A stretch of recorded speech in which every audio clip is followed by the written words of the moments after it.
everybody just a few minutes to get in.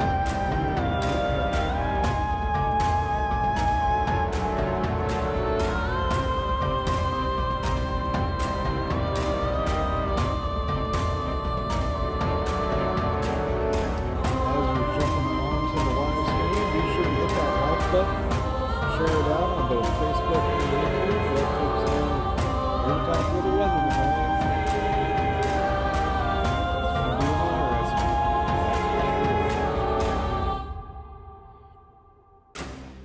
Definitely starting to shift our focus more towards the weekend, though, as the potential of some flooding is heading our way.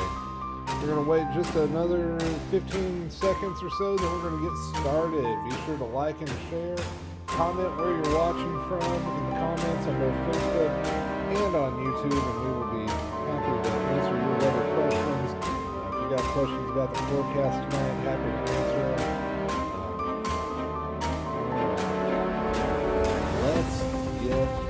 Started. All right, welcome in to the Bluegrass Weather Report. I am meteorologist Shane Smith. For those of you first-timers here with us, I'm a meteorologist based out of London, Kentucky. Cover all of Kentucky, but mainly focus on southern and eastern Kentucky.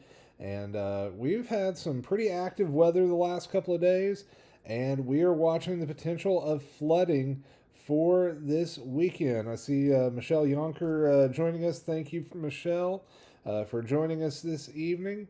If you're watching tonight, let us know where you're watching from, and we'll try to answer your weather questions as the pattern remains active. It's a soggy night across southern and eastern Kentucky. I've got the old radar pulled up on Radar Omega right now, and you can see rain is falling across southern and eastern Kentucky at a pretty decent clip. Not as heavy as we've been the last couple of days, but we've still got ongoing flood warnings along the Cumberland River down into Knox and Whitley counties.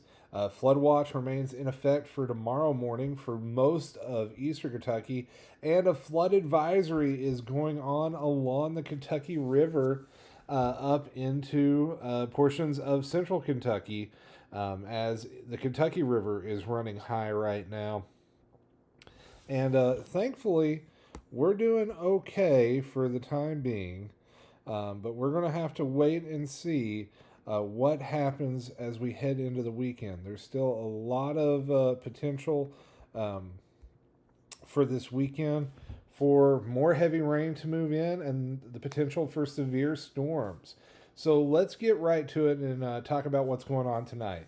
We've got an area of low pressure passing by to our south. We're going to broaden out the view quite a bit. I'm going to turn the warnings off so the map's not as cluttered, but you can see a lot of winter weather off to the north. Switch that over to winter weather mode so that shows up a little better.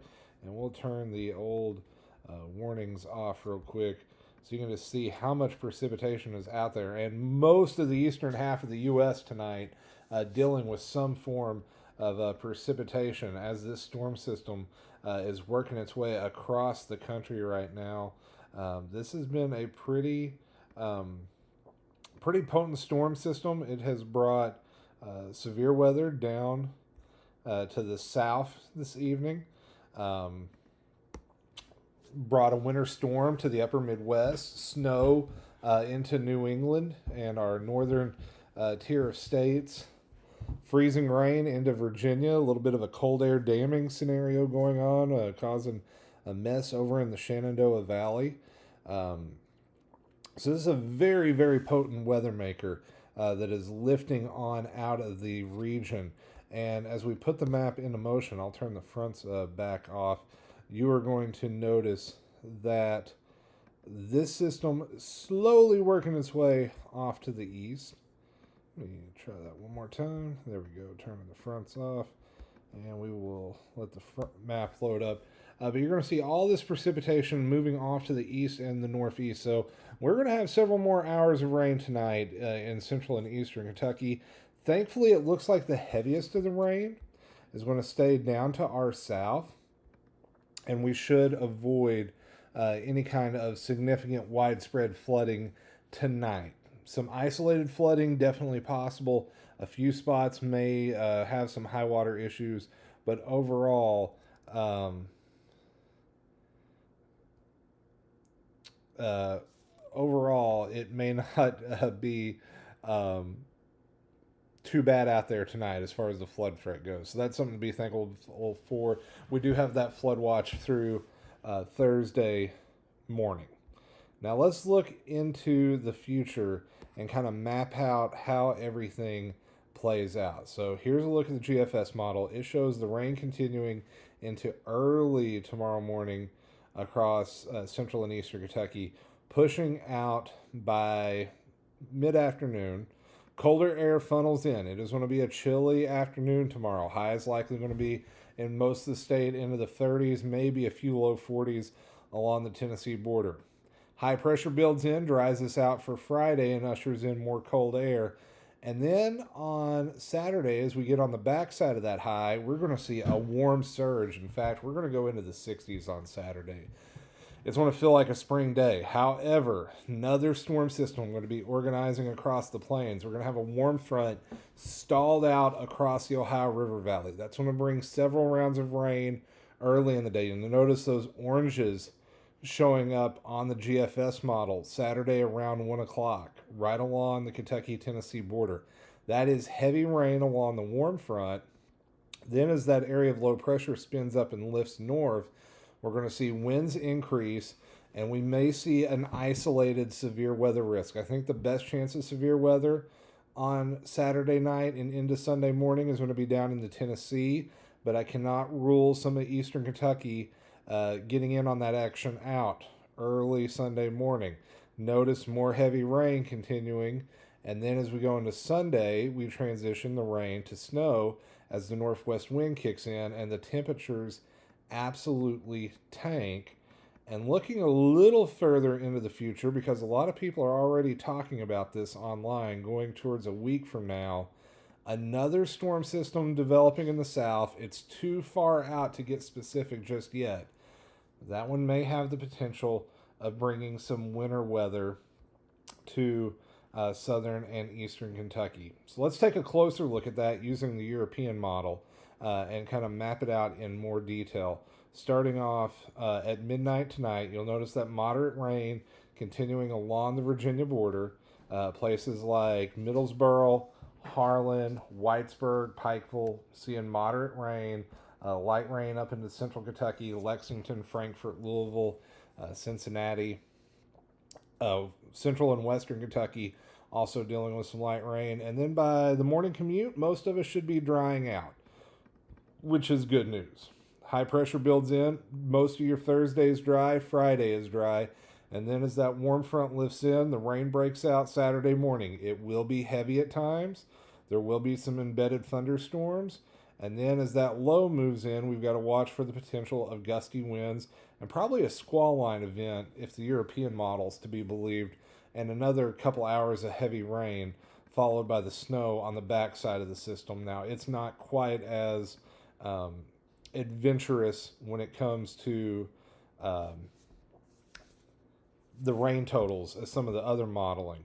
But one thing I wanted to take a look at real quick is just how much rain we could see this weekend, because that is going to be a big player in the forecast. And what I have pulled up is several of the ensemble computer models. These models take the normal computer models we run and do an average on variations of about 20 to 50 variations depending on the model.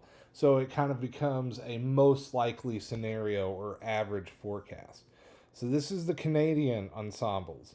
And notice it's showing a widespread 3 to 4 inches for most of the state, a little bit less up near the Ohio River, about 2 inches. This is rain between now and Monday at 6 p.m. Central Time. The European ensemble, a little bit less. The GFS ensemble, a little bit heavier. It's getting closer to 5 inches in some spots. Same with the icon ensembles. But notice, even though there's some variations amongst the different ensembles, they're all showing generally the same thing. A widespread 3 to 4 inches of rain with pockets of heavier rain centered down along southern Kentucky along the Tennessee border. And that could lead to flooding. Now, let's look at one of the raw, just model outputs, not an ensemble, but just the latest raw output from the GFS. Notice it is showing 6 inches of rain in Somerset and London, close to 7 inches near Nashville, Tennessee. So this is some heavy, heavy rain. If the GFS is right, we're going to have some problems on Saturday and Sunday with flooding. In fact, you see this area highlighted in the red. This is the Weather Prediction Center's 4-day excessive rainfall outlook.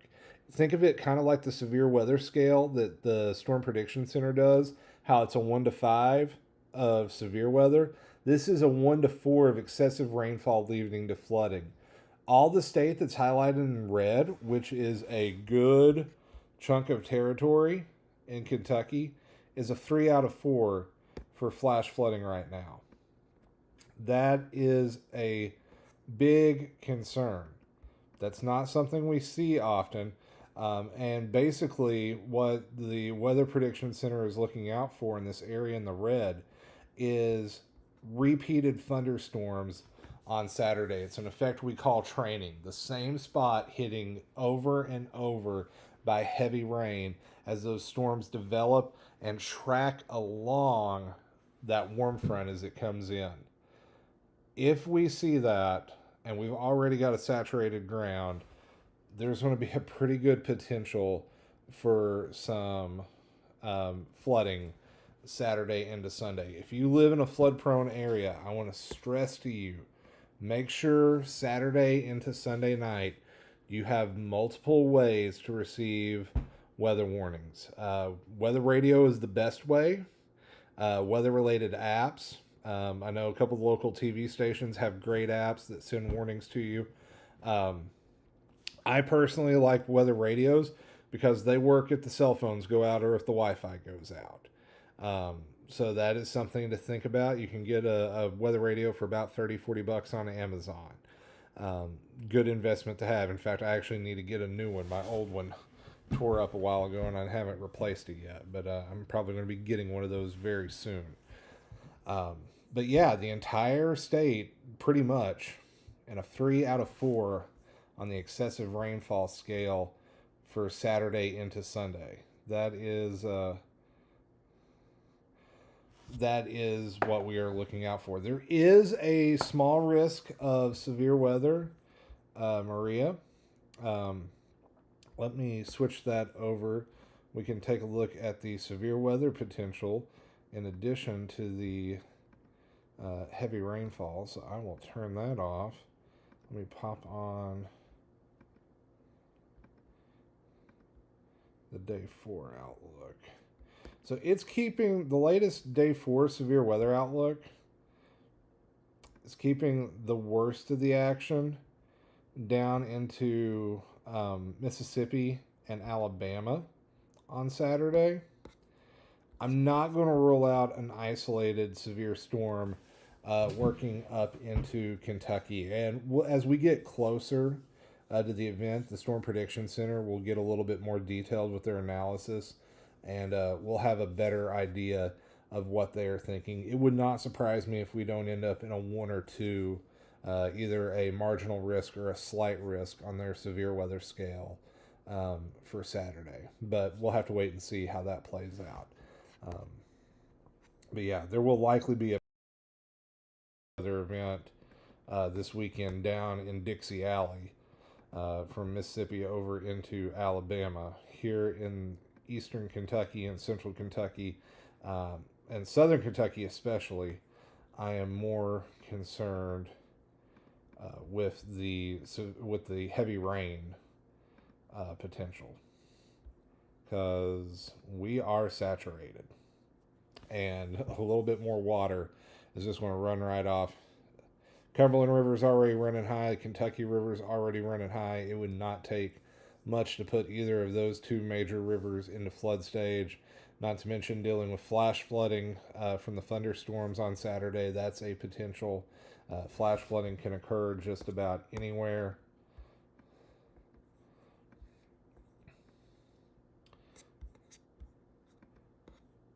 So multi-faceted flood threat. Probably not at this point, Maria. We'll know a little bit more as we get closer to the weekend.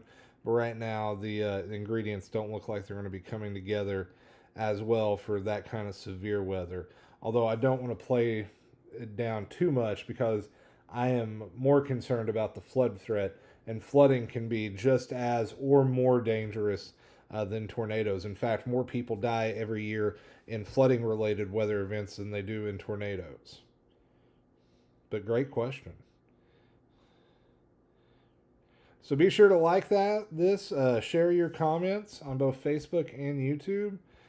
Share this out.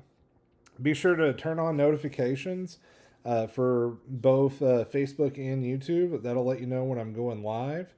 It's not going to be an everyday thing, but we will be going live for certain events, and especially like previewing events. I don't know how much I'll be able to go live actually during events due to my day job, but when I can, I'll try to provide you guys information with what's going on and give you a good source of somebody to watch locally if I can't go live for the event, but can at least preview it for you.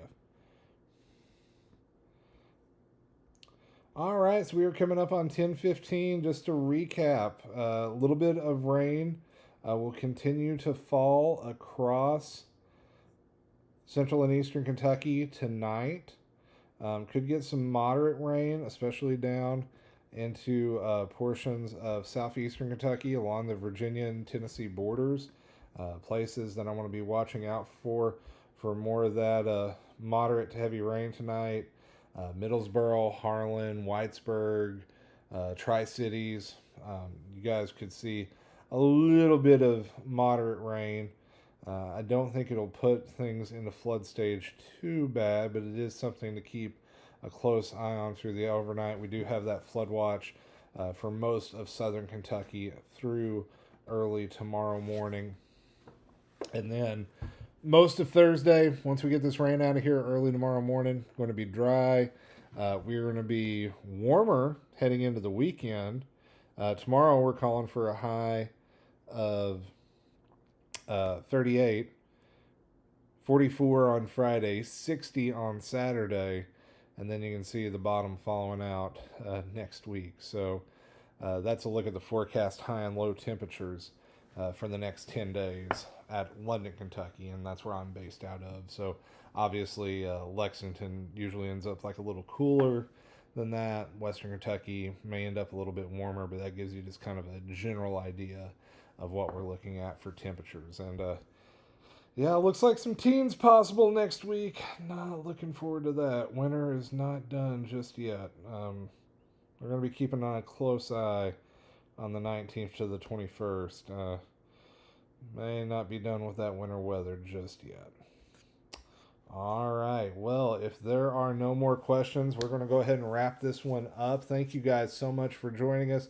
Be sure to like Meteorologist Shane Smith on Facebook, Shane Smith Weather, S. Smith Weather on YouTube, X, and Instagram. Yes, my wife, I am also ready for that sunny with a high of 75. If you guys know the Reliant K song, I need to get a copyright permission for that so I can play that some night. But yeah, ready for that warmer weather. Not showing up though, at least in the 10-day. Warmest we got on there is 60, and it's going to be rainy and stormy that day. All right, thank you so much for joining us. Once again, Meteorologist Shane Smith here. We'll see y'all next time.